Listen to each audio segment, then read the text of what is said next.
दोस्तों नमस्कार, मेरा नाम है मनीष कुमार सिंह और आप देख रहे हैं 4 PM महाराष्ट्र। आपका बहुत बहुत स्वागत करता हूं। दोस्तों, वक्फ संशोधन बिल को लेकर के सत्ता पक्ष के नेता हो या विपक्ष के नेता हो, हर नेता खुलकर अपनी टिप्पणी और बयान दे रहे हैं। अब ऐसे में बीजेपी नेता और मंडी की सांसद, अभिनेता से नेता बनी कंगना रनावत कैसे पीछे रह सकती हैं? उन्होंने भी अपनी टिप्पणी दे दी है और उन टिप्पणी के बारे में बात करें उससे पहले कंगना रनावत ने और एक बात कही है, पहले उसका जिक्र करना जरूरी है। उन्होंने कहा कि मंडी से सांसद है वो, और कहा कि मंडी में जो कर्ज है, पहले के नेताओं ने आवाज नहीं उठाई, काम नहीं किया या आवाज नहीं उठाई, जिसकी वजह से इतना कर्ज है, मंडी की ये हालत है।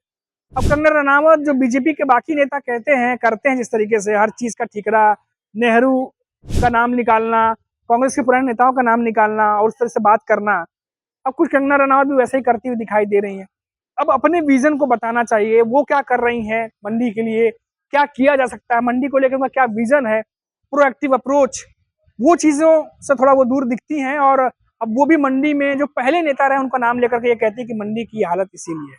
खैर, वो अब जो भी कंगना रनावत कह रही है उनकी अपनी राय है, प्रतिक्रिया है, वहां से चुनी गई है, वहां की जनता ने चुना है, तो अब वो आगे कैसा देखभाल करेंगे वो कंगना की जिम्मेदारी है। लेकिन यहाँ पर बात करने वाला हूँ वक्फ संशोधन बिल को लेकर के, जिसमें कंगना रनावत ने कहा कि वक्फ जो बोर्ड है उसका निर्माण एक साजिश के तहत हुआ था, और ये वक्फ संशोधन बिल के तहत जो हड़पी हुई जमीन है, अब उस पर जो है उसको वापस लाया जाएगा। जो देश के प्रधानमंत्री नरेंद्र मोदी हैं, उनकी बहुत तारीफ की उन्होंने और कहा कि वो देश में सफाई कर रहे हैं। ये तमाम बातें कंगना रनावत ने कही। जी जी, ये जो ऐतिहासिक दिन है, ये आज हमारे देश में जो ऐतिहासिक दिन है, ये प्रधानमंत्री नरेंद्र मोदी जी की वजह से ही हमें ये सौभाग्यशाली दिन देखने को मिला है। अब आप सोचिए कि इस तरह की कितनी ऐसी व्यवस्थाएं हैं जो देश को जो है, आप खुद एक बात, कितनी अविश्वसनीय ये बात है कि कोई चीज क्या इस देश में कानून से बढ़ के हो सकती है, जिसपे कानून ही नहीं है, वो उसको बिल्कुल इम्यूनिटी मिली हुई है। तो इस तरह से गैर कानूनी जो है वो काम में इंडल्ज होती है, दिमक बनी हुई है ऐसी, मैं कह रही हूँ। लेकिन ये जब सब चीजों को कहीं ना कहीं पूरे देश की, चाहे वो स्वच्छता आंदोलन हो, चाहे वो करप्शन के अगेंस्ट हो, चाहे वो गंदगी के अगेंस्ट हो, ये हमारे प्रधानमंत्री यशस्वी प्रधानमंत्री नरेंद्र मोदी जी के हिस्से में सब काम लिखे गए हैं। तो सारा देश जो है इस एक उन्मुक्त है कि इतना बड़ा, आप देखिए कि मतलब जितने देशों का एरिया नहीं होता है उतना एरिया जो है उस पर कब्जा किया हुआ है।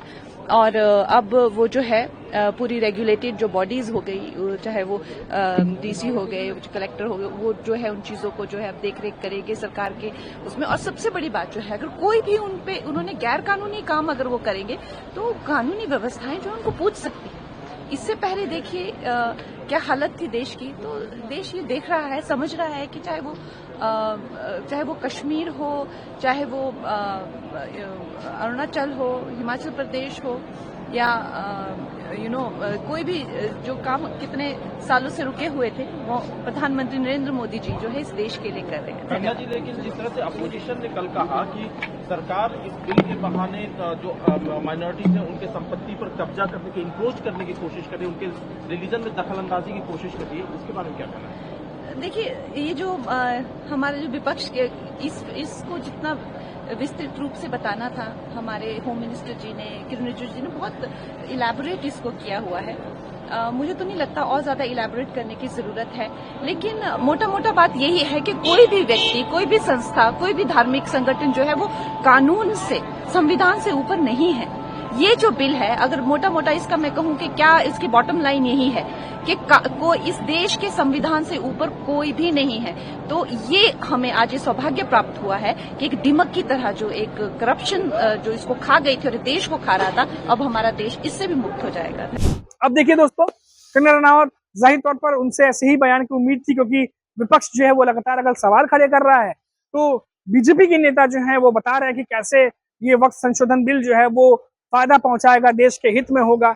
अब एक तरफ यूबीटी यानी उद्धव ठाकरे की शिवसेना के नेता संजय राउत इसे प्रॉपर्टी वॉर करार दे देते हैं एक तरीके से, तो दूसरी तरफ कंगना रनावत है जो कह रही हैं कि इससे देश का बहुत भला होगा और बहुत सारी चीजें जो है वो हड़पी हुई जमीन है जो वापस आएंगी, और इसके फायदे जो है वो गिनवाती नजर आ रही हैं। अब देखिए, आपको बता दें दोस्तों कि संजय राउत जो है उन्होंने भी एक बयान दिया है। उन्होंने भी अपने बयान में कहा कि ये जो सब कुछ किया जा रहा है ये उस जमीन के लिए किया जा रहा है, ये एक तरीके से प्रॉपर्टी वॉर है, और इससे कितना फायदा होगा कितना नुकसान होगा ये जो कहा जा रहा है ये अभी भी क्लियर नहीं है। देखिए, सरकार जो है वक्फ बोर्ड का बिल लेकर आई, बहुमत के आधार पर मंजूर भी किया।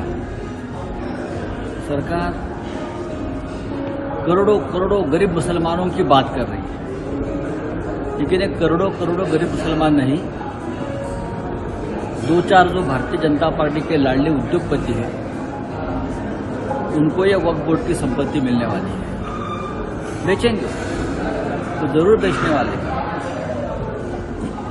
भारतीय जनता पार्टी हिंदुत्व की बात करती है इस मामले में। वक्फ बोर्ड का विधेयक और हिंदुत्व का क्या संबंध है?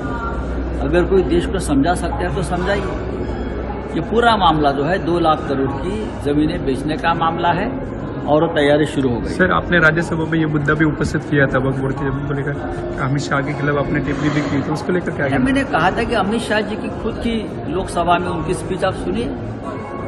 अमित शाह जी ने कहा है कि हम 2025 तक जो मस्जिद है, दरगाह है, मदरसे है, उनको हाथ नहीं लगाएंगे, लेकिन जो रिक्त जमीन है वो बेचेंगे।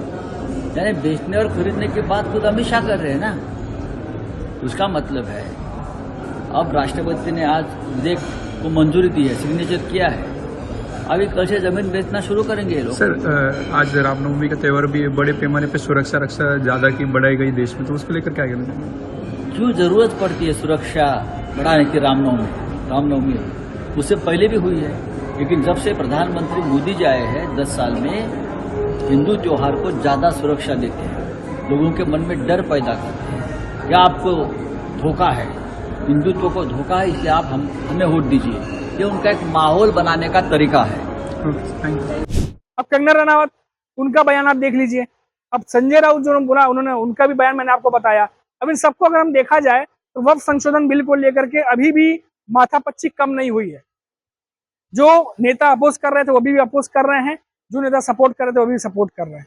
लेकिन कंगना रनावत का बयान, क्योंकि उनकी पर्सनैलिटी वैसी है, उस तरीके से ही वो बयानबाजी करती हैं, फिर से एक बार ट्रेंड में है, फिर से एक बार बस बना हुआ उनके बयान को लेकर के। उनका कहना है कि किसी साजिश के तहत जो है वो वक्फ बोर्ड जो है बना था, हड़पी हुई जमीनें हैं जो अब वापस आएंगी। जो देश के प्रधानमंत्री नरेंद्र मोदी हैं, उनकी तारीफ करते हुए कहती हैं कि साफ कर रहे हैं वो देश को। तो बहुत सारी ऐसी बात है। और देखिए, जिस तरीके से अभी सब कुछ चल रहा है, ये तमाम जो मामले चल रहे हैं, ये मामले हम आपको लगातार दिखाते रहते हैं दोस्तों। लेकिन कई सारी और भी बातें हैं, जब ये खबर हम आपको देते हैं तो कई सारी और बातें हैं जो आपसे करने का जी करता है। जैसा कि डोनाल्ड ट्रंप का टैरिफ, रेसिप्रोकल टैरिफ जो उन्होंने शुरू कर दिया है। अब उसके तहत जो झींगा मार्केट है या बाकी के जो मार्केट है, उसमें कितना हाहाकार मचा है भारतीय मार्केट में, शायद उसके बारे में भी आपको कई मीडिया चैनल्स ने दिखाया नहीं होगा कि इस रेसिप्रोकल टैरिफ के द्वारा भारत को क्या झटका लग सकता है, कितना नुकसान हो सकता है, किस तरीके से बिजनेस जो है प्रभावित हो सकते हैं, मार्केट कैसे प्रभावित हो सकता है, इस पर कोई भी आपको ज्यादा जानकारी नहीं दे रहा होगा। लेकिन हो हल्ला जो है तो वक्त संशोधन बिल को लेकर के है, ताकि ये जो खबरें हैं वो थोड़ा सा साइड में ही रहे।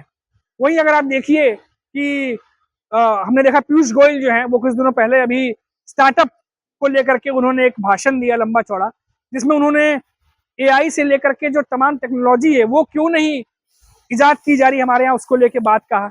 डिलीवरी वाले जो बड़े बड़े कंपनीज हैं जो डिलीवरी करवाती हैं, जो बड़ी बड़ी कंपनीज जो पार्सल करवाती है, उन पर निशाना साधा कि सिर्फ यही एक हमारा एम है कि हमारा युवा डिलीवरी ही करेगा, एआई के सेक्टर में या जो टेक्निकल सेक्टर उसमें क्यों नहीं ध्यान दे रहे। अब यही बातें हैं अपोजिशन, राहुल गांधी, कई सारे नेता लगातार कहते रहे, लेकिन उस समय बीजेपी के इन्हीं नेताओं ने उन बातों को किसी और तरीके से घेर दिया, टाल दिया या कोई और मुद्दा उठाया और उसे ढक दिया। लेकिन अब खुद पीयूष गोयल ने वही बातें कही हैं। तो क्या अब नींद खुल रही है कि हम मेक इन इंडिया जब चल रहा था तो उसके दौरान क्या हुआ, वोकल फॉर लोकल जब हम कर रहे थे उस दौरान हमने क्या किया, ये सब कुछ के बाद अगर 2025 में उद्योग मंत्री खुद ये कहते हैं कि जो भी हम कर रहे हैं वो इनफ नहीं है, हालांकि वो ये जरूर कह रहे हैं कि जो कुछ हो रहा है वो सही है, हम काफी कुछ कर रहे हैं, लेकिन फिर भी उनके बयान में जो उन्होंने भाषण दिया है, उस बयान में, उस भाषण में बहुत सारी ऐसी चीजें हैं जो कहीं ना कहीं एक नाराजगी भी दिखाई दे रही है जो स्टार्टअप चल रहे हैं भारत में उनके प्रति। कुछ नया, कुछ एआई के सेक्टर में कुछ नया, टेक्निकल वर्ल्ड में कुछ नया करने की उम्मीद भी पीयूष गोयल कर रहे हैं। तो अब ये जो बातें कही जा रही हैं इसको लेकर के भी अब वो ट्रोल हो रहे हैं और सोशल मीडिया पे इस पर बातें भी हो रही हैं कि क्या अब ये बातें करना जरूरी है, क्योंकि 11 साल से ज्यादा हो चुके हैं, 15वां 2 5-5 साल के टर्म्स निकल चुके हैं, अब ये 5 साल का टर्म शुरू हो चुका है। ठीक है, बीजेपी के नेता अब इस पर बात कर रहे हैं। 2014 के बाद से ही लगातार देश के प्रधानमंत्री नरेंद्र मोदी कहते रहे हैं कि सब कुछ बदलने वाला है, अब हम भारत को नया भारत बना देंगे, नया देश बना देंगे, नए तरीके से आगे बढ़ेंगे। ये सब करते करते हमने देखा कि अभी भी हम बहुत सारे मामलों में चाइना से पीछे चलते चले जा रहे हैं। जिस तरीके के AI वो डेवलप कर रहे हैं, उस तरह के भारत में डेवलप हो रहे हैं। जिस तरीके से अमेरिका जो है वो कई चीजों पर बातचीत कर रहा है, चाहे वो स्पेस में भेजना हो, टेक्नोलॉजी के मामले में बात हो, भारत में जानकार इस मामले पर बात कर रहे हैं कि भारत इस मामले में क्या कर रहा है।